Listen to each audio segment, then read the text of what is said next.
All right, let's talk Dallas Cowboys. I'm Nick, and this is our daily Cowboys show. It is game day. Of course, the Cowboys play tonight, Monday Night Football primetime matchup for Dallas. We got some interesting news as things get a little bit spicy as the Cowboys prepare for their matchup. Of course, trade deadline right around the corner.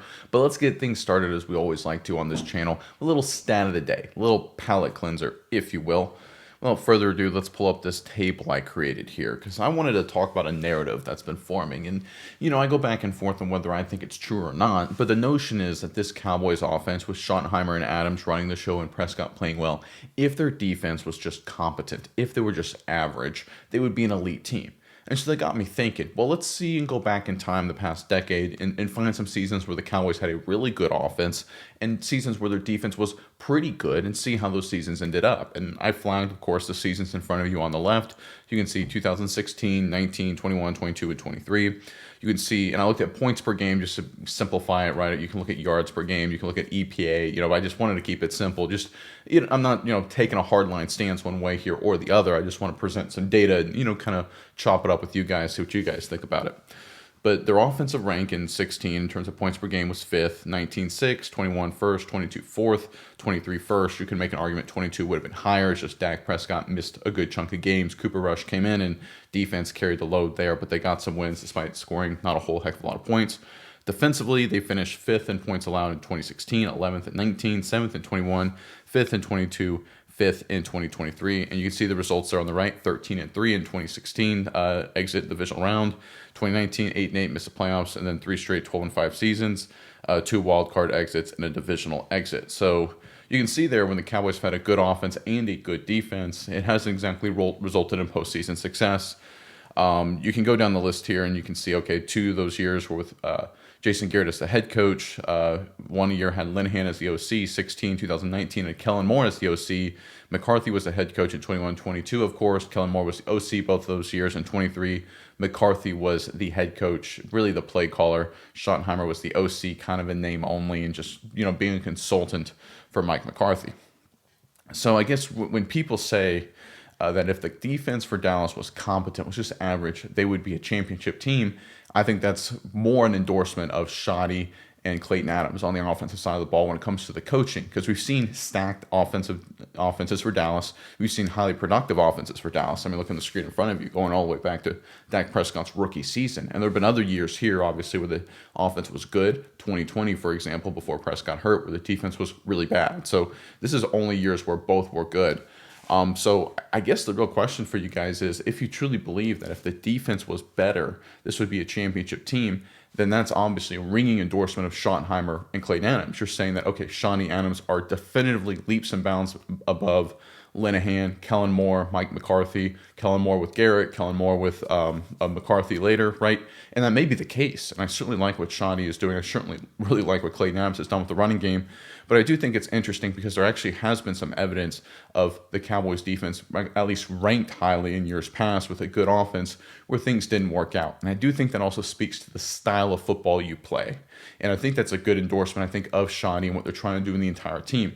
Because it's one thing to, beat up a bad team 45-10, beat up a bad team the next week 38-10, and then lose, 35-31 the next week against a good team. And you look at the numbers and you average it out, you're like, oh, we got a number 2 offense and a number 8 defense. We're a good team. It's like, well, you're a good team to kill the bad teams, but you can't compete against the good teams. I feel like that was a lot of Mike McCarthy era, if I'm being totally honest, at least certainly 2023, but at different times during his entire tenure. Certainly different stretches of Jason Garrett's tenure felt that way, of course, too. So I think stylistically what Shawnee's trying to do is create that system in the process where it almost doesn't matter what your rankings are. You just have a style of football that can win. You see this with the Chiefs. You see this with the Buffalo Bills. And I think following that model is the right way to go. But, as we've seen in the past, just because you have really good numbers on defense and offense simultaneously doesn't guarantee success. I'm a big believer in the way you play, the system you use, the scheme you use, the process you use. That's what leads to success. The Patriots have won championships with bad, lowly ranked defenses. They've won it with highly ranked defenses, right? The Chiefs, very similar, right? I think the system matters more than anything else on both sides of the football. And I'm a big believer of Shawnee's system on offense so far for sure. Obviously, we'll have to see how things work out in the long term. Defense, a little bit up in the air, but I just think it's something to consider. All right, let's get into some of the news here. So this is courtesy of Brandon Laurie over on X. He says, from rep sheet on the Cowboys' possible trade plans, they, Dallas, are in the market for a pass rusher, sources say. Arden Key, the Dolphins, Jalen Phillips and Bradley Chubb, and the Raiders' Malcolm Koonce are among the edge rushers who could be traded. Dallas also appears to be open to trading 2023 first-round defensive tackle Mozzie Smith, who has only played in 5 games this season. Yeah, I think trading Mozzie Smith makes sense. I mean, they wouldn't get much in return, of course, but I think just shipping him off for a 7th rounder or something like that, I think makes sense. Listen, he just isn't working out. He's their 4th defensive tackle. He's been inactive a lot, 4th/5th defensive tackle. I think if you can dump him, it makes sense. Jalen Tolbert's a guy that's linked to potentially being traded as well. I think Tolbert is better than Mozzie Smith. I just think, Tolbert's a guy who does a few little things really well, and he stepped up in some moments, but it's just one of those guys where it's like, it's too crowded of a receiver room. He doesn't do anything particularly great. Pickens and Lamb are studs. Turpin's an X factor, right? You look at Mingo has some physical nature to him. Flournoy has, just a little bit of, has a little bit of spark, a little bit of buzz to him. You sort of look around, and of course, the tight end room with Ferguson, you throw in Brevin Spanford as a blocker. You kind of look at the Tolbert, and you're like, well, where do you fit in here? So I think he's a guy that probably will be shipped as well. And I think that's the right move for Dallas, certainly trading Mozzie Smith and opening up an opportunity for Perrion Winfrey, because that's a guy who I think they really wanted actually to be in the defensive line rotation, but he's obviously, he's not like a superstar, but the guy who thought they could come in and do a few decent things, and he missed the entire season up to this point. It does speak to how some of the injuries on defense has affected Dallas. I mean, obviously Revel and Overshown, Overshown being superstar potentially if he can bounce back, and Revel being a nice rookie they like, but also the depth losses of Carson and Butler, and then you throw in Winfrey as well. You start looking around and you're like, some of these guys that were hoping to play key roles, as even if depth pieces, if nothing else, have missed the entire season up to this point. Then you factor in the poor play and then injuries in the secondary, and you can see why things can get off the rails pretty quickly. But it also speaks to the Cowboys' future plans, right? Because there's some pieces there they really like that are going to start getting some playing time. We'll see what they look like the second half of the year. So there's something positive to focus on. When it comes to the pass rushers, Arden Key for the Titans and Malcolm Koonce for the Raiders are both players I really liked in the past. Malcolm Koonce looked like a breakout superstar in 2023. Then he got hurt in 2024. Very little in 2025. To me, a Koonce to Sam Williams swap kind of thing with the Raiders, I think that actually would be a good deal for both teams. Both guys are in the final year of their current deal. Just, change of scenery before they go into free agency. Other than that, I don't really see a whole lot of value there. Arden Key, very similar kind of guy there. Is he stuck on a bad Titans team? He's in the last year of his deal. It would be more of a 1-year rental, sort of prove it kind of concept there. And I'm a big fan of Bradley Chubb. I don't hate Jalen Phillips either. I think both those guys are good players. Again, it comes down to price. But the fact that the Cowboys seem to be active, I kind of appreciate them being active for defensive linemen, because it's one of those things where defensive ends, in terms of what you do in the draft and where you get them, it's such a mixed bag, man. You look across the National Football League, a lot of first-round guys. The Bengals' first-round pick at defensive end is really struggling. The Ravens got a guy in Green who's been okay. Even Abdul Carter, who's had a really nice rookie season, has, I think, like a sack and a half or something like that through 9 games. So even if you get a top 10, top 5 pick at defensive end, the odds of them being an impact player, the rookie season are very, very small. And listen, the odds of success aren't even particularly high either. I mean, Donovan Ezeraku's been really, really good for sure. But I mean, he's been the second best defensive end in terms of all defensive ends picked from this past draft class, and which speaks to the Cowboys picking him up in the second round, but it also speaks to one of the issues drafting defensive ends. So listen, I wouldn't hate drafting or trading for a Chubb here, Phillips here, or maybe trying a trial with Koonce or something like that to see if they can be an answer. It all depends on what you give up, of course, but I like the approach. I like the mindset. Because it's one thing to look at your roster and say, well, Mozzie Smith, we'll let it play out. It doesn't cost us much. No, listen, flip them, get Winfrey in the game, right? I like that. Defensive lineman, well, we got the 2 first-round picks. Let's go get defensive ends. Listen, there's no guarantee they'll be successful. The Falcons got 2 defensive ends in the first round last year, Jalen Walker and James Pierce Jr. They're good players, right? And the defense is a lot better. But the reality is they still have issues. They're still 3-5. They still, neither one of them are absolutely dominating the NFL right now. And while their defense is good, it certainly isn't good enough. At least it doesn't seem that way. So I think bringing in a mix of veterans and young guys is the key. And if the Cowboys start doing that, I think they'll be in a really good spot, right? I mean, we've seen this sometimes on offense, right? Pickens is a veteran. I mean, obviously, it's a younger player. Bringing him into the fold did wonders for the offense. Certainly a win there, especially if they can get him to a long-term deal. You look at Javonte Williams was a veteran. They bring in a rookie in Jaden Blue, get in a veteran in Williams, right? You look at the offensive line, right? They bring in a rookie like Tyler Booker. So again, this is a mixing in the veterans and rookies is the key. And if the Cowboys go on this path here by getting after one of these edge rushers, assuming that the price works, I think that's the right move to make. You gotta mix the young guys with the veterans. Right now, the Cowboys, unfortunately, certainly on offense, are great in that regard, but on defense, they've got good young guys and bad veterans, and they need some good veterans while also having some good young guys with the draft capital coming. So if they follow through on this process, and again, if the price works out, I think a lot of these names would be good. I think shipping Mozzie Smith makes sense just to open up the door for Perry and Winfrey. Just get whatever you can in return for him at this point. Listen, I think the Cowboys are making all the right moves on the trade front based on reporting. But again, this is all reporting from these insiders like Rappaport, so big grain of salt there. They get a lot of their info from agents and things like that. But Jay Glazer was saying a very similar thing. There were other reports over the past week or two that have been saying very similar things. So at this point, unless everyone has the exact same source, there seems to be enough smoke here where there could be fire in terms of the Cowboys making a move at the edge rusher position. All right, this next report is part of a two-piece screen grab I got from the Dallas Morning News, talking about the defensive coordinator position and the lack of continuity. And I thought it was interesting. I think it's a talking point that we should discuss a little bit here. From the report, we've had 3 different defensive coordinators in 3 years. Cowboys owner Jerry Jones said on Friday in a semi-weekly visit with success.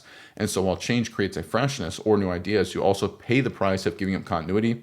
It looks like it's been a costly price for the Cowboys. The Cowboys weren't perfect under former defensive coordinator Dan Quinn, but they were, for the most part, successful. The Cowboys had a top 7 defense in points allowed in all 3 seasons under Quinn. They also had an identity, an aggressive group built on forcing turnovers and big plays.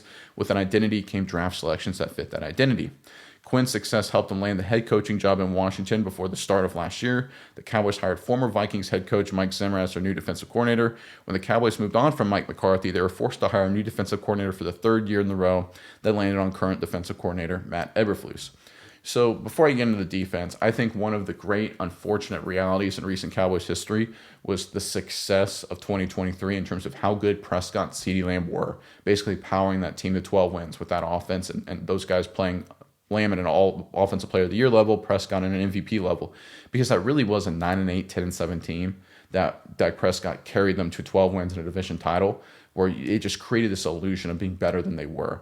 And so you can't fire Mike McCarthy. I mean, you could have, but I think it would have been dumb you can't fire Mike McCarthy. You can't clean house completely after a 12-win season and you win the division. You just can't. 3 straight 12-win seasons. Quarterback had an MVP season with that offensive coach. You fire the offensive coach. You replace the entire staff. The reality is they should have, but you couldn't just because Dak Prescott pulled them over the line. It's a little bit of what's going on in Cincinnati. I think the Bengals and Dallas are very interesting case studies because I think they're so similar. Really good offensive talent, really good quarterback play. That at least in the past, Jack Taylor and Cincinnati were carried by their offensive talent and primarily their quarterback to the point where people are like, we can't fire the head coach, we can't fire the offensive-minded head coach because look how well he's working with the quarterback. And at a certain point, you're like, well, maybe the quarterback and the offensive talent is what's carrying the head coach. And I think that's what happened in some ways with McCarthy, some ways that happened with Jason Garrett and that group, the second half of the 20 teens. So, yeah, I think they really should have 2023 said, all right, we're going to clean house, but they had to kind of do a sort of semi-soft rebuild, not fully commit to a rebuild because they couldn't completely retool the roster even though they needed to. They bring in Mike Zimmer to be a stopgap. Zimmer, he plays an aggressive. He blitzes a heck of a lot. He utilized Parsons a lot, right? They basically, toward the second half of the season in 2024, played better defense by just blitzing the heck out of everybody, overshowing Parsons. All these guys just sent a cascade of rushers and allowed them to pull off a few good defensive performances. But the reality is the talent was depreciating very quickly, and there was no pipeline to back it up. And now there's no continuity, third DC in 3 years. And we knew that Zimmer's system, to be totally honest, wasn't going to work. Because if you look at most of the games, it was sort of all over the place, right? You give 41 to Philly a week after beating the Buccaneers with a bunch of takeaways, right? You dominate Carolina, bad Carolina offense, admittedly, on the road, and then the Bengals, throw for almost 400 against you, score 27 on you, right? You give 34 to Houston, 34 to Philly, 47 to Detroit, right? It's one of those things where all over the map defensively, but it just was the Zimmer's strategy of hyper blitz, hyper aggressive was able to obfuscate some of those things on random weeks throughout the season. And I think right now there's more of a long-term approach. At least that's the goal. The problem is there's just no talent there and there's no continuity there. No one feels comfortable, and that's where we are today. All right, the report goes on to say 3 different coordinators means 3 uniquely different systems too. It's not ideal, said Schottenheimer, who has been with the Cowboys to see all of the last 3 defensive regimes. The biggest change was when Quinn left. It's an adjustment, and what people don't realize is that when you're playing 3-4 and 5-1 with DQ, or Zimmer's 4 down, or Eberflus's 4 down, they're not the same systems. They're not built on the same things. That's true for the language used in each system. Coaches will often have different verbiage for the same concepts. It's also true for how they build their teams through the draft. The Cowboys have selected 30 defensive players since 2020, a span that included 4 different defensive coordinators. That includes 14 selections in the top 3 rounds. Among those 12 picks, 12 remain on the active roster. Among those 12, only 6 have averaged 20 snaps per season. Cornerback Deron Land, corner Trayvon Diggs, defensive tackle Osa Odighizuwa, linebacker Shamar James, defensive end Donovan Ezraku, and defensive end Sam Williams. So, yeah, I think there's a lot of great things to talk about there. I push back a little bit on the 30 defensive players moniker that they draft, because how many of those are 5th and 6th round picks, right? To me, it's how many people do you select in the first 2 rounds? That's really what I look for, right? So if you look at 2020, they went Lamb and Diggs. Okay. Look at 2021, they went Parsons. Okay, that's a hit there. Then you look at 2022, they went Tyler Smith there. Okay, so we're seeing the theme here with the offensive talent. 2023, Mozzie Smith didn't quite work out. 2024 obviously went Guyton. 2025 went Booker, and they've obviously first round heavy on the offensive side, and then mixed in 2nd round picks with some defensive guys over those years that I've just mentioned. And really, it's been those 2nd round guys at the defensive line position, right? Obviously, Smith being a dud really hurt, but the reality is they went a lot of 2nd rounders. Those mid-tier guys, Sam Williams, Marshawn Nealand, right? It's been a sort of like meh, nothing really there, and that's been a real problem with this defense. The fact they don't have that mid-tier group to rely on. They got those guys on offense, right? For the most part, I know Schoonmaker has failed to live up to his billing, but the reality is, a lot of those picks just didn't work out. And is that a scheme thing? Is that a personnel evaluation scheme? It's hard to tell, but I think the Cowboys did not set themselves up for success, and needing a hard reset, what I've been referring to as the great unwinding, in some ways has been really important, because I do think Dan Quinn's super aggressive style, Zimmer heavy blitz guy with his linebackers, I think what it did is it obfuscated a lot of talent warts, right? Because if you blitz heavy, like Wink Martindale, formerly of the Ravens, the Giants, and now with the Michigan Wolverines in college, when you blitz as heavy as he did, Jim Johnson was famous for this with Philadelphia Eagles, what it does is that it can just cover up a lot of issues, because you create a lot of havoc. Offenses look uncomfortable. You create a bunch of sacks and takeaways. But eventually teams figure it out, or you have a talent deficiency. You have one corner that can't hold up in man, and suddenly things collapse. Suddenly things fall apart, and then you have no answers, right? And I think that's what the Cowboys basically were for 2 years, a different version of that. And now they're trying to reset, and they don't have the talent, right? The scheme is confusing to players because it's their 3rd in 3 years. It's one of the reasons why I think guys like Shamar James are playing a lot. Ezraku plays more defensive end snaps than anybody, because there's no confusion there. This is the only NFL they've known. And right, that's why I'm excited to see guys like Wanye Thomas, right? He's getting, he's going to have I think he had 1 start in his career coming into this season. He's going to have multiple season starts this year, right? And one of the reasons why I think Donovan Wilson has struggled, because he's used to playing, hey, Donovan, don't worry about actually being a safety, just fly and attack. And now they're trying to be like, hey, Donovan, you actually have to play safety like an NFL player. And Wilson's like, I've never had to do that. I've always just been a guy that just aggressively attacked under DQ and under Zimmer. And that changes things. Hey, Trayvon Diggs, listen, we want you to jump every route, man. Get pick sixes, right? Don't worry about the big plays so much. Now it's like, hey, Trayvon, we want you to actually play a more traditional corner role. And he's like, I don't know how to do that. I've never had to do that, right? It's an issue, right? And then, of course, you factor in injuries that happen to everybody. It just becomes this massive cascade. But I do think this great unwinding is necessary. I think the way Dallas was taught to play and did play in 2023, and Zimmer kind of did some of that in 2024, I don't think that's a recipe for long-term success. And we saw it in the end of 2023. We saw it in big moments in 2023, and we saw it in 2024. That Cowboys team, remember last year, I think was like 5th or 4th in sacks, right? They got after the quarterback, but they were, 2nd worst in stopping the run, bottom 10 in points allowed, right? This was not a good defense last year at all, despite being phenomenal at getting pressure, phenomenal at getting negative plays statistically. The reality is that style of play just doesn't work.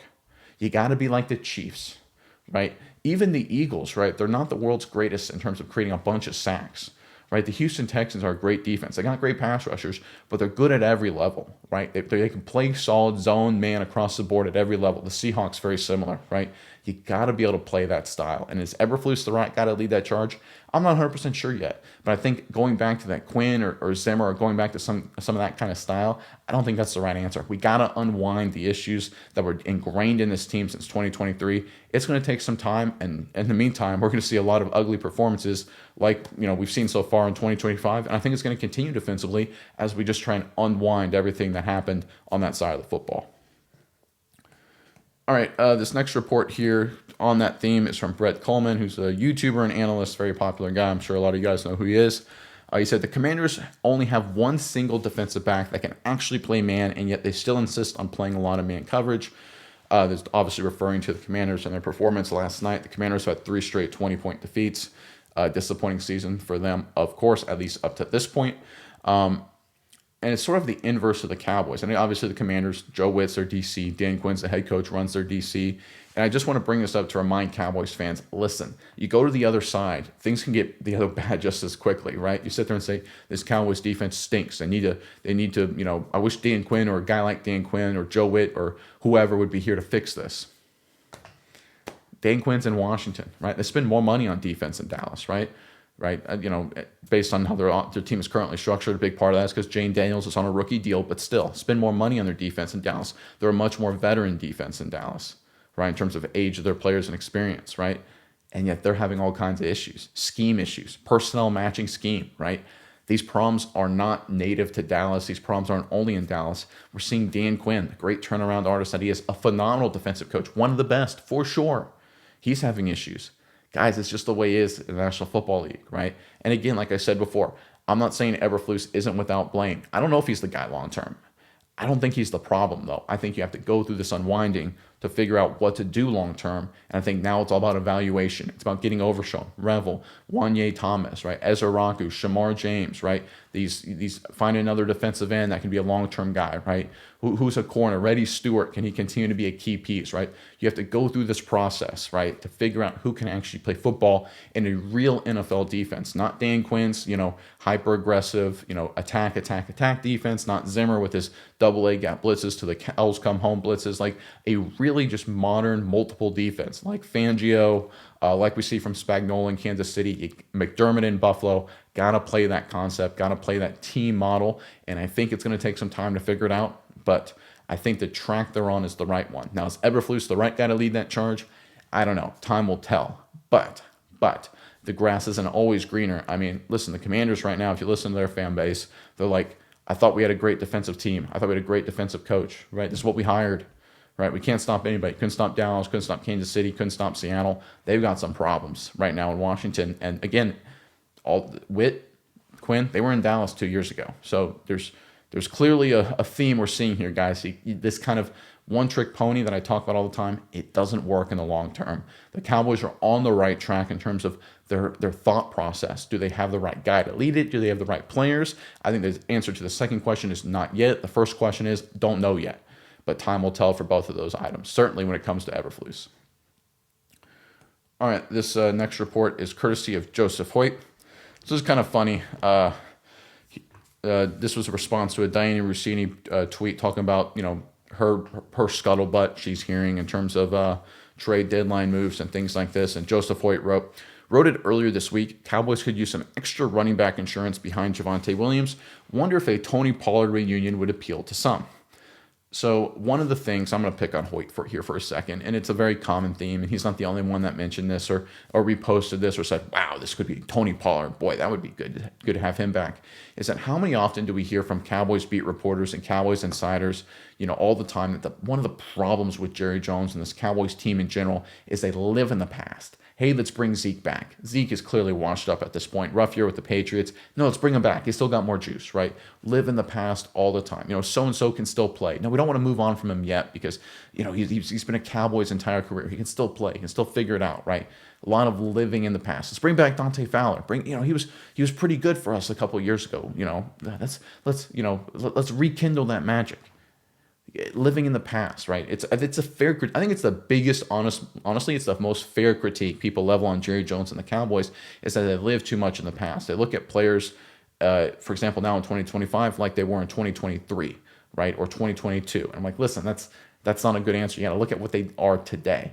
But here you have the Cowboys insiders and beat reporters, which Joseph certainly is, and he's like, hey, Jerry Jones, this front office, they live in the past way too much. Also, boy, wouldn't it be great to go back to the past, bring Tony Pollard back, right? The inconsistencies that exist in the people that report and cover the Cowboys is hilarious to me, is absolutely hilarious. And I think part of it is just because it's the Cowboys. And I'm not blaming Hoyt here. I'm not even blaming Jerry Jones or the ownership. Because the problem with Dallas, because of how big it is, because of the historical nature of the Cowboys, good and bad. I mean, even if you look at the past 20 years, right? If you look at the top 10 postseason moments, right, in terms of NFL in the past decade or so, you probably find a couple of them, or past couple of years. I'll say let's go back to the last 25 years. What is some of the biggest moments in terms of postseason performance, right? Romo's botched snap, Dez caught it, right? You look at Aaron Rodgers with that throw down the sideline, right? You know, people look at that inability to get the spike in against San Francisco in 2021, you know, the retiring of Tom Brady in 2022, right? You could look at the 48-32 dismantling in 2023. So you can, I mean, and I'm not saying those are like the biggest moments, but all these moments right there, those are bad for Dallas, except for retiring Tom Brady. And all of that happened in the past, 20 years or so, 25 years. And a lot of people forget that even though the Cowboys have had a run of not postseason success, they're still tied to the history of everything that has gone on along the way, right? The retiring Brady, the Rodgers magic, the debacle against Green Bay, all of those things that, a lot of people forget that even though Dallas hasn't been a championship team, far from it, of course, they've been tied to the historical element of the NFL. And of course, going back before that, they've even had a deeper connection with the championships and the deep postseason success. So even though, right, these insiders and these reporters are like, hey, listen, the front office lives too much in the past, they can't help it because the Cowboys, of who they are and how they've been, they're just ingrained in the past. They're ingrained in the history of the NFL that you just feel drawn to it all the time. Like, oh my goodness, it's, you just remember those moments, good and bad. Like, oh, let's bring it back. Let's get back to that, right? This must be a human nature kind of thing, a little nostalgia element. But I just think it's hilarious where you have these insiders for forever have criticized the front office and Jones living in the past, trying to recreate the past way too much. It's a new era, it's a new age. You got to change what you do, change what you are. And then they at the same time like, boy, it'd be really great if we went back and lived in the past for a little bit, right? Bring back Tony Pollard. I didn't think it's funny because it's just, that's what the Cowboys do to people. I don't think it's a Jerry Jones problem. No, he's got to overcome it. The front office has to overcome it. Beat reporters and insiders, they should probably be a little bit more self-aware. But again, I can see why it happens. It's easy to do when anything comes to the Dallas Cowboys and the past. All right, this next report or post on X is from Cameron Soren. He's responding to a Sumer Sports post talking about analytics and all this funky data and stuff like that. And Cameron Soren wrote, I think a lot of analytics would be improved if more people took classes in game theory and Nash equilibria. Now listen, I am an engineer, right? I've got a degree in electrical engineering. I've been an engineer in the workforce for many years, for a long time. I'm a big stats guy, right? I love numbers, right? I've always loved math, right? And I play college football, so I kind of view myself as sort of in between of the two worlds. I start every show with a stat of the day. But to me, this is so missing the plot. This is where these analytics nerds, and I say this as an engineer by trade, lose me completely.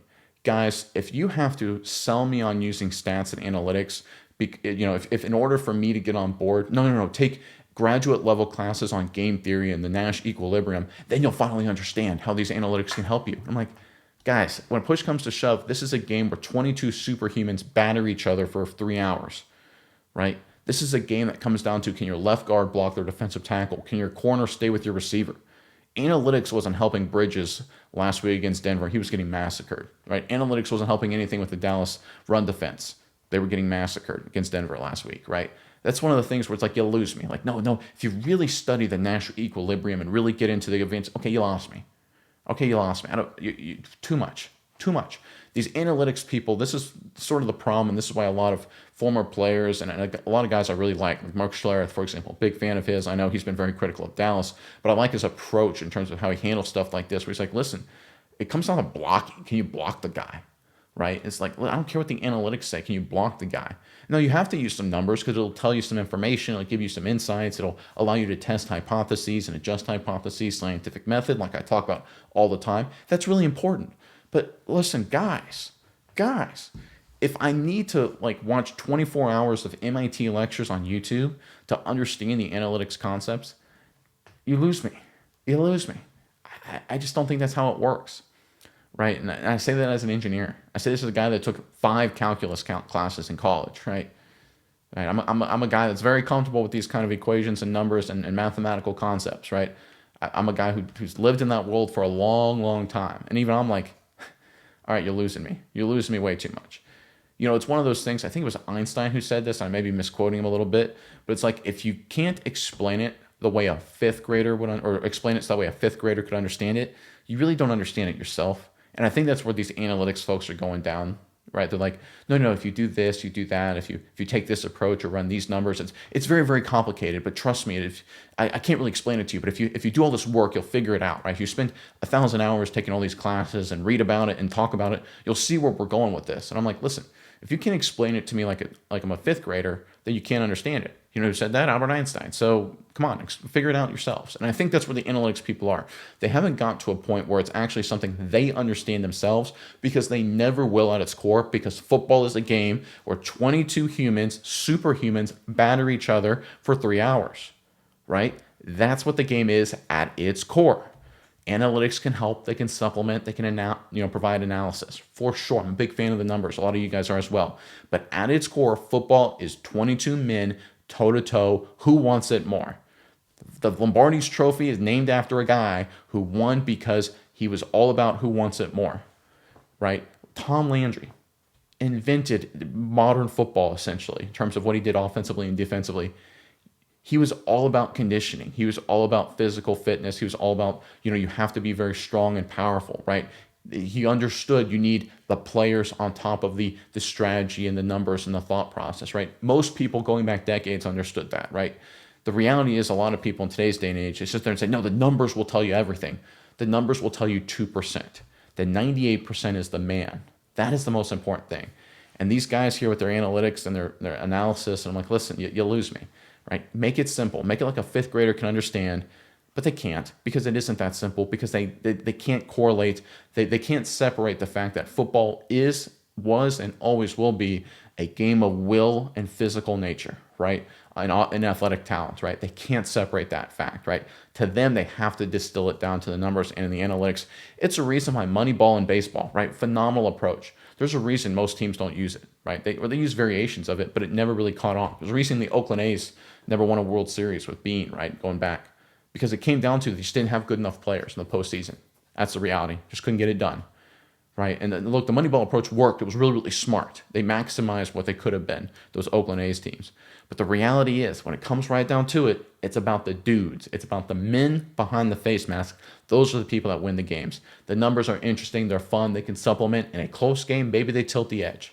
But the reality is, they're not the whole story. And if I got to spend 5,000 hours reading up on, the Nash equilibrium and funky game theory principles just to understand the concepts, you're missing the spirit of the game. You're missing the point of the game, right? The point of football is not to win a math contest. And I've been in math contests, right? Personally. But I've also played football games. Two very different things. Two very different things. All right, and finally here, this is a report from Joseph Hoyt. I think it's important to point this out. So he said, want to go viral, falsely claim something and add a fun breaking news graphic to it. Another sad reminder of the current state of disinformation. There was a viral troll post that had claimed that Maryland had fired their coach, Mike Locksley, and it had gotten shared around. It's a guy that I guess kind of looked like maybe he was a reporter or something, had like an official looking-ish, profile, and then posted breaking and had the right graphic and got shared around after they got just absolutely trounced by Indiana at home. In D.C., they lost 55-10, which, by the way, Maryland Stadium, I've actually seen a football game there. Really lovely campus, really lovely stadium, the way it's structured and all that. Under Armour money. D.C., I'm a big fan of D.C. I haven't been in a number of years. So I'm going to go back soon. Probably want to go back to the draft at 27. I think that's when they're going to have it there. I'm a big fan of Washington, D.C., although I haven't been in a very, very long time. If anyone's been recently, let me know how it is. I mean, I haven't been since really 2020, right? I used to go all the time for work. Took me there and took a couple vacations there. Actually, I really love that area, but hopefully it's still good. But yeah, I think talking about what we're seeing here in the media and everything like that with these viral posts and stuff and people catching on and stuff like this. And I do think it's important. That's why, whenever you do research, whether it's the internet or online, go look at the source, and you don't have to look at where they are. Don't go sit there and say, oh, they're credentialed. They're worth, the Dallas Morning News or ESPN or Pro Football Talk or whoever, right? Don't look at the credential. Look at their history. Okay, what is their track record? Are they right? Are they a regular reporter? Are they serious? Do they get a lot of things correct? Are they trying to be honest? Like for me, I always look for, and I get nervous when journalists, for example, reporters, they start digging into the analysis. They start moving over to the opinion. I'm like, whoa there, buddy. You're a reporter. You're a writer. Like the moment you get over to the opinion side, you're crossing a line. Same thing the other way. If you're an opinion and analyst and you start trying to report things, I'm like, whoa there, buddy. You're gonna have a little bias there because you got your opinions, right? So I do think that's two indicators to look for. And again, when it comes to falling for things like this, I've done it. I think we all have. Where viral posts, like wow, I didn't know they fired that guy. Then it turns out, right? There's it turns out to be untrue, right? There's the famous, what was the account? Instead of Adam Schefter, it was a damn Schefter, right? That was basically posting fake news in the off season to get to get people to bite, say, whoa, this is a big deal. Something big happened when it obviously didn't. I do think you have to just look at these accounts and just go through and say, okay, all right, what have they done in the past? Don't look at the credentials, right? Because just because it comes from a credentialed source doesn't mean it's right. I mean, every single credentialed reporter to a man for the Dallas Cowboys said 0% chance Micah Parsons gets traded. They said we got sources inside the team, around the team, up to the moment he was traded. That said 0% chance. Like literally every single person. They mocked people actually that said he was going to get traded, or there was a chance he was. They said no chance. I've got sources, right? Me at the whatever paper in Dallas. No chance it's going to happen. Then, of course, he was traded, right? So you got to look at track record. Don't look at credentialism and just really dive into the individual poster themselves, reporter themselves to see what their record is. It kind of goes back to what I've been talking about before, right? Sort of with the analytics, right? You got to look at the man, right? Football's about, the men behind the face mask. So is, frankly, life, right? So when you look at these reports, look at the man who's posting them, look at the, what they've done in the past and say, okay, is this the kind of guy that seems legit? Is this the guy who's been right? If so, then maybe there's something to it. If not, then it may be fake. I think it's a pretty easy formula to solve these problems. I think a lot of people look for, we need stricter blue checks or we need whatever. It's like, listen, how about you do 10 seconds of research, click on a guy's account, and if it's some college dude who has 5 followers, or 5 posts before this moment, maybe you're like, yeah, this is probably fake. We don't have to dumb down society here, guys. Although that's what some people want to do. I disagree. I think most people are smart enough. Where statistically, 50% of people are above average intelligence, right? So there you go. That should be enough. All right, let's get into the comments. Start with a member comment from It's Juma3231. I think the most slept on rookie is Phil Maffa. I really liked him during the preseason and would like to see him play this year. Yeah, I think obviously a fan favorite. Maffa, he had a very good preseason, seemed to impress with his physicality. Obviously, the injury concerns are legitimate, and not a whole lot of news when it comes to when he could come back. There's been some things where he's been out doing some work, some speed work and footwork and stuff off to the side at some practices. Will be interesting to see after the bye where he sits. I think that'll be the big tell because at that point, right, we're in the second half of the season, right, the bye week would be behind us. If Phil Maffa still isn't really made an emergence yet, then at that point it becomes, all right, maybe he sneaks into a game or two at the end of the year. But otherwise, his rookie season would be punt on. But I agree, he's got the physical nature. It's definitely a different element to pair with this Cowboys attack. YDG Cowboys writes, all this sounds crazy that in his window now to win a Super Bowl offense is prolific. We need to win now. Come on, man. You should know this. I showed the data at the beginning of the show, right? The offense is prolific. We've seen prolific offenses from Dak Prescott and the Cowboys in the past, right? It didn't win before with good defenses, right? With really good defenses. Again, that's what I opened the show with, right? Because I know a lot of people feel this way. The reality is the most important thing is to establish the processes and the systems to be consistent. Frankly, the best Kansas City Chiefs offense they ever had, right, was the first year with Mahomes in terms of explosiveness and points and being prolific, right, in terms of just being an unstoppable force. I mean, they killed people. They didn't win a Super Bowl. The best Patriots offense of all time, 2007 New England Patriots, remember that? didn't win a Super Bowl. The 2004 Indianapolis Colts, at the time one of the greatest offenses in NFL history, didn't win a Super Bowl, right? They didn't even make it to the AFC Championship game in 2004, right after that season. So just because you have a prolific offense, and by the way, both the Colts and the Patriots both went on to win, and the Chiefs, those three teams, right, both went on to win multiple more Super Bowls after those seasons, or at least the Colts won one, went to another one. The Patriots obviously won a lot more, and the Chiefs won multiple. So the reality is, you don't have to win the year you look good on offense, right? You have to set up the systems and the processes to succeed. Now, if you're not setting up the right systems and processes and finding the right players at the same time, then that's a problem. But if you're actively trying to set up the right goals, the systems, the processes, the steps, the tactics to get there, while trying to add the right players, if you're doing those things, which it looks like the Cowboys are at least trying to do, you're heading in the right track, right? And I think that's what they're at least trying to do. We'll see how they do when it comes to executing that. Stanley Moten, 9466. They've been jealous of the Cowboys since the late 60s. Yeah, I talked about this yesterday, where it seems like talked about it at the time, how there was a Packers reporter whose favorite moment at home for the Packers in the past 10, 15 years was Micah Parsons getting his first sack in a blowout in Week 1. It's like, yeah, it's just they've wanted to be the Dallas Cowboys. I mean, even the Green Bay Packers want to be, right? And they're a marquee franchise. It's so bizarre to me to see them. Like, you're the Packers. You should be happy being the Packers. They just, every other team, except maybe the Steelers. I think the Steelers are probably the one exception. Obviously the rivals in the NFC East probably feel differently too. But the reality is everybody else just wants to beat Dallas. It's very interesting to see. David Lawrence, 8051. Yeah, Machota started out pretty solid, just reporting real news. Now he's getting a little involved in the propaganda part of it. It's sad. Yeah, I mean, he's still a good beat reporter when he sticks to the news, right? But there's some other guys where, when I started doing this channel this year, and I started looking into some of these reporters, and I look at what they did, and I go back a few weeks, go through training camp and stuff, like, okay, and they're reporting news, or reporting, their boots on the ground. Oh, this guy's really, really good. And then he goes through like 3 days where all he spouts is just his sort of, I don't want to say incoherent, but it's like, yeah, that's not intellectually sound. You're all over the map here. What are you doing? Like, you're not reporting. I'm like, okay, you're no longer a reporter. You're an opinion guy, which is fine. But I don't need opinion guys. I need reporters. So I kind of put them to the back burner. I elevate other people. I think Machota still does a good job when he sticks to the boots on the ground reporting. But or in the pictures, he's a pretty good photographer too. But yeah, stay away from the commentary. I mean, you can, but then if you do more commentary, then I won't cite you, which they probably don't care about that. But I think other people will stop citing you too. Other people will stop reading you, because you go to certain people for the news, for just the facts, the boots on the ground, and you go to other people for commentary and analysis, right? That's how it used to be, right? I don't turn on, if you go to old Monday Night Football in the early 2000s, right, where it was, Al Michaels and John Madden, I didn't turn on watch that game, to hear John Madden give play-by-play, or to give Al Michaels give color commentary. I wanted to see Al Michaels play-by-play and Madden give commentary, right? Same thing with Summerall and Madden, right? If you go back even further back in the 90s. So again, that's just what people do. They want certain people to do certain things. I think some of these reporters, they get a lot of followers, they get a lot of engagement. They're like, oh, I'm the smartest guy in the room now. No, people follow you, people like you because you do good reporting.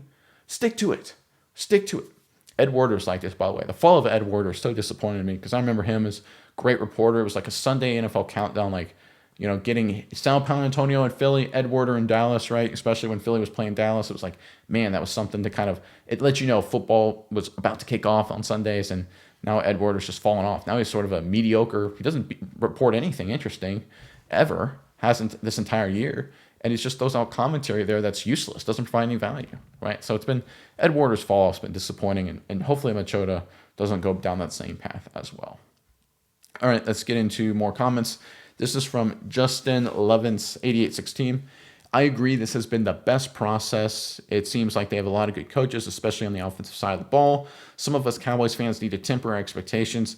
I want to win now, but the way this offense has come together so quickly, let Shoddy and Dak cook. They could dominate for the next 3 to 4 years, build this defense for the future. Still got some winnable games and still have a shot at the division. This team is a step in the right direction. If they can build a decent defense, then they will be a competitive playoff team. Yeah, I mean, I agree with, the tempering the expectation side, and I've made this point before. It's like, listen, the Cowboys themselves, the front office, Shoddy, all these guys, basically admitted after trading Micah Parsons that they didn't think they were a championship team or a real legit playoff team. If you were a legitimate playoff team, like a team that you felt could make the playoffs and make noise in the playoffs, you don't trade away Micah Parsons. You acquiesce to his demands, right? That's what you do.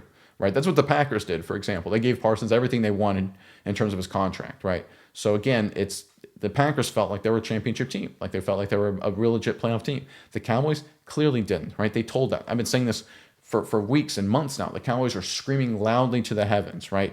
We don't think we're there yet. We're trying to get there. You don't pick up cap space and draft picks, right? If you're a championship team, look at the teams right now that are sellers at the deadline. The Miami Dolphins, for example, are brought around a lot. The New Orleans Saints. Both those teams know right now that they're not playoff teams, not championship teams. They need to acquire, they need to clear up cap space. They need to acquire draft picks. The Cowboys did that back in August. Right? What does that tell you? They didn't think they were a championship team. They didn't think they were a legit, like deep playoff kind of team. The reality is they don't think they are, and they were right to think that. They were correct in thinking that. Just because the offense has done better than expected because of Shoddy and the coaching staff and Adams in the running game, people are like, oh my goodness, this team is a juggernaut. It's not. It's not, right? They got a long way to go, right? It's a rebuilding year, right? The rebuild should have started in 2024. It didn't. It stinks, but it did. Here we are in 2025. We're trying to retool this thing, the great unwinding. It's going to take time. Let's let it work through. All right, Art Vanderlei, 69-74. I fail to see how Elam is an upgrade over Bridges. Neither guy is an NFL corner, and Elam is a free to tackle, making business decisions all day defending the run. He makes Trayvon Diggs look like Ronnie Lott when it comes to sticking his nose in. Yeah, I think the criticisms of Elam in the run game are fair. I think the issue with Bridges, and I brought this up earlier in the season, remember when they had so many like coverage busts, just like people running wide open deep down the field. The problem with Bridges is that against Denver and even some ways against Washington, although the pass rush helped, is that if teams just start picking on him every play, essentially, I mean, half of the Broncos dropbacks were targeted at Bridges. That's an insane number. That's double like what the high was before that game against Denver in terms of the Cowboys' high, in terms of a defensive back being targeted, which is an insane amount, right? If teams do that, then that just it destroys the entire defensive structure. If teams just sit there and say, listen, we don't, well, every other play, right, we're just going to throw it at 25 for Dallas and be successful. You can't evaluate. How do you evaluate your linebackers? How do you evaluate your defensive line? How do you evaluate your safety play, right? How do you make those decisions if the game simply goes down to them attacking a seventh round rookie corner?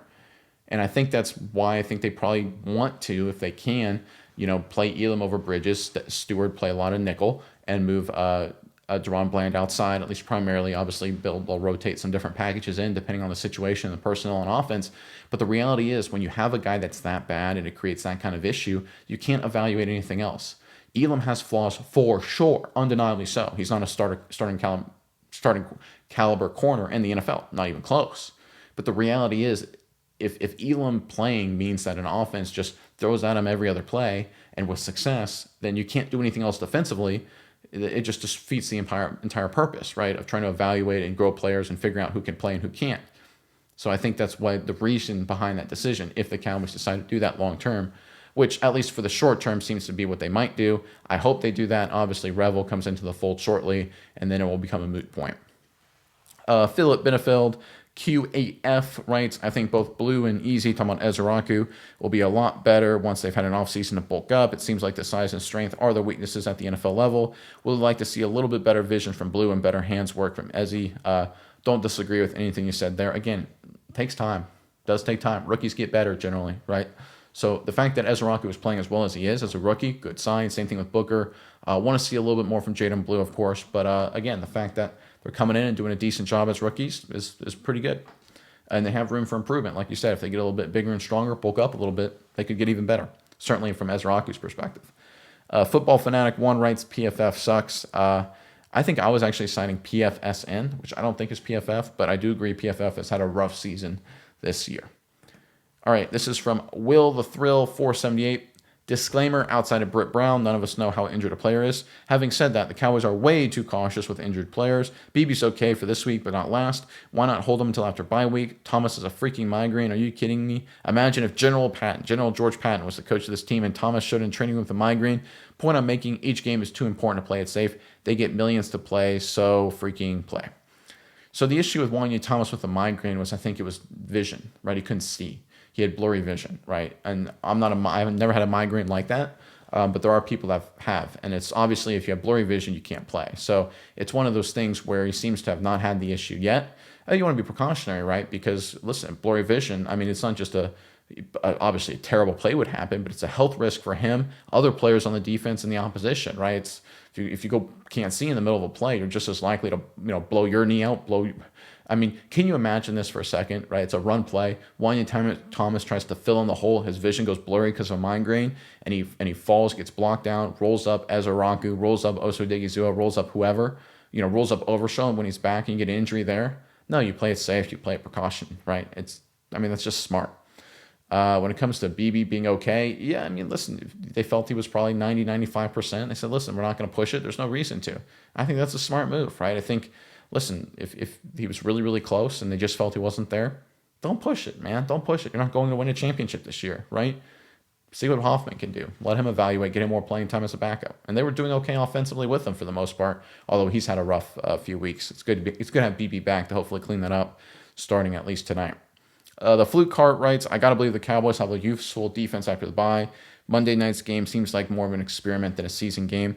It is one of the things with the injuries they've had and the talent deficiencies, and they're still trying to figure out their personnel. I've said this a bunch of times where it's like, listen, I have no idea what this defense is going to be. Who they actually play the second half of the season is going to be completely different. I remember week 1, they started with, all right, we're going to go with Murray, we're going to go with Sanborn, and we're going to play a little bit of Damone Clark, right? That's what their linebacking core, right? And now we've got Sanborn is gone, Clark is gone, and we got a lot of Shamar James, a lot of Leofau, and Overshown's coming into the fold. So halfway through the season, completely different.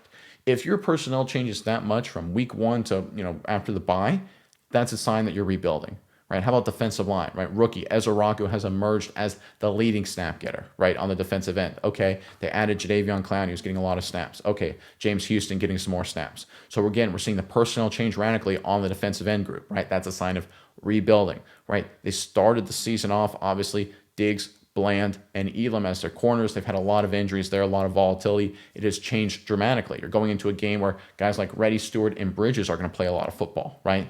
A little bit different feel than it was week 1, right? Safety position, Donovan Wilson, Malik Hooker, right? Obviously due to injuries, but completely different group this week. So you're basically looking at this team just on defense here, where week 1 versus the personnel they had and they were using, and then factor in the injuries, it's a completely different defense. You throw Revel into the secondary in the back half of the year, maybe eventually Butler, maybe something will happen with Kalen Carson.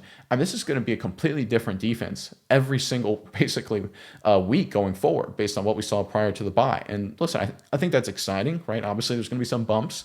Overshown won't be perfect. Revel won't be perfect. But I do think that's a positive thing. You're going to see, maybe of a trade too, like we talked about at the beginning of the show. We're going to see a completely different personnel grouping because the Cowboys guys, they're trying to figure it out. Playoff teams, guys, they're not trying to figure out their personnel, 8, 9, 10 games into the season, right? They're not trying to evaluate rookies. Oh, is Shamar James good? Is Revel good? How good is Ezaraku, right? They're not trying to figure that out, this late into the season. They're like, okay, these are our starters, these are our backups. That's what most teams do.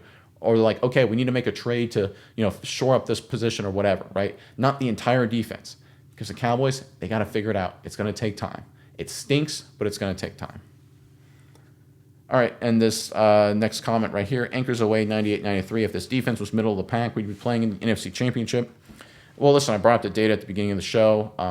If past is prologue, that may not be the case, but the argument could be made that Shoddy and Adams are good enough on offense as coaches that it would make a difference. Bing is now writes, hey, Nick, how did you become a Cowboys fan? I really appreciate your content. It's mostly fact-based and like hyperbolic emotion-fueled mess. And I guess hopefully you're saying it's not like hyperbolic emotion-fueled mess. So my dad was a Cowboys fan. I got it from him. He was born and raised in rural Mississippi. And at that time, right, obviously, while he was a kid, the Saints became a team, obviously, in New Orleans as an expansion franchise, and they were quite terrible. Obviously, Archie Manning from Ole Miss was sort of the hero, but they were struggling. So as growing up, he was like, okay, do I want to be a fan of the Saints, who are quite awful, or the Cowboys, who are quite good? So he chose the Cowboys, and I got that from him, and that's where we are today. Yeah, I think that's how. I'm curious. A lot of people get it from family, right? Or are there a lot of you guys out there that just choose the Cowboys, or did you get it from family connections? I'm really curious there, actually. Let me know how a lot of you guys became fans. I'm really curious to see how that works out. I assume most people from family, but to be totally honest, could be any number of ways. But all right, got, of course, game day this evening. Exciting Monday night matchup. Of course, listen, still trying to figure out personnel on defense. So, I mean, it's a bad defense, guys. I don't know any other way to say it. Look for the offense to hopefully bounce back from a disappointing performance last week. We'll see how they do, of course, and I will be here tomorrow morning to talk about that and the trade deadline right around the corner. A lot of buzz, a lot of stuff going around. But until then, I am Nick, and this is Saturday Morning Inspection.